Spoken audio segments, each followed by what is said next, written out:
Bonjour à tous, c'est David, je suis ravi de vous retrouver. Aujourd'hui, je voudrais vous parler de communication non violente, de communication bienveillante. Ça va répondre à plusieurs de vos questions que j'ai reçues les semaines passées sur la logosynthèse, le focusing, la communication assertive et Ho'oponopono. Vous allez voir que la communication non violente, au-delà des 4 étapes du processus qu'on connaît bien, OSBD, observation, sentiment, besoin et demande. On observe ce qui est en train de se jouer comme situation, quel sentiment ça fait émerger, quel sentiment cette situation fait émerger en moi, quel est le besoin qui se cache derrière ce ou ces sentiments, et quelle est la demande que je vais pouvoir faire pour prendre soin justement de ces besoins.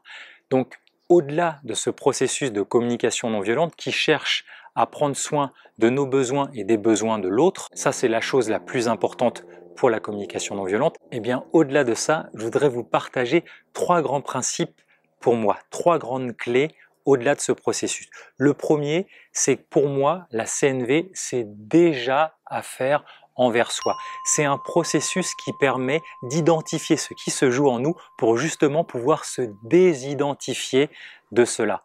C'est vraiment une inspection de qu'est-ce qui se passe dans ma narration interne, dans mon discours intérieur, pour pouvoir justement l'alchimiser et sortir du mode jugement, du mode évaluation.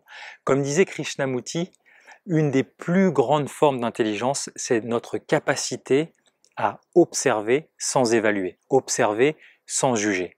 Donc ça va permettre de pacifier la relation que vous avez avec vous-même, de retrouver une belle connexion avec votre propre cœur. Ça, c'est la première grande clé pour moi. La deuxième grande clé, eh bien, c'est que c'est une histoire d'intention. C'est pas une histoire de technique ou de boîte à outils, c'est vraiment l'intention du cœur. Est-ce que vous avez l'intention du cœur déjà de rentrer en lien avec vous, avec ce qui se joue vraiment en vous, et ensuite d'être en lien et d'avoir cette écoute empathique pour l'autre personne avec qui vous êtes en train d'interagir.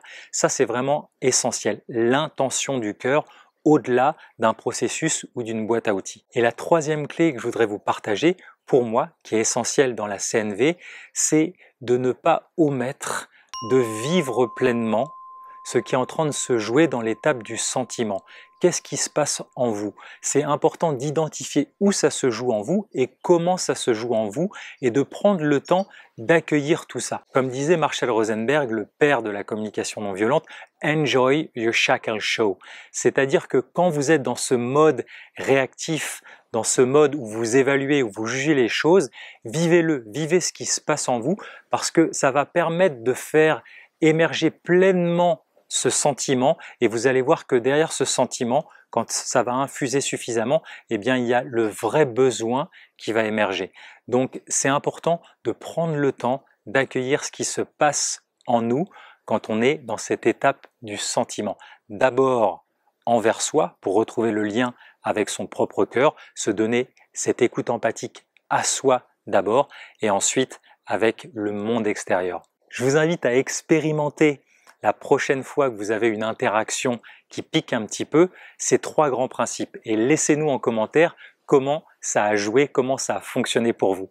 Bien sûr, laissez-nous un petit pouce bleu pour nous encourager à continuer de faire des vidéos pour vous sur le domaine de la santé, de la vitalité et de l'amour. Partagez cette vidéo pour qu'elle puisse servir à votre entourage et bien sûr, inscrivez-vous si ce n'est pas encore fait sur notre chaîne pour ne pas manquer les prochaines vidéos. Je vous dis à très bientôt et d'ici là, prenez soin de vous.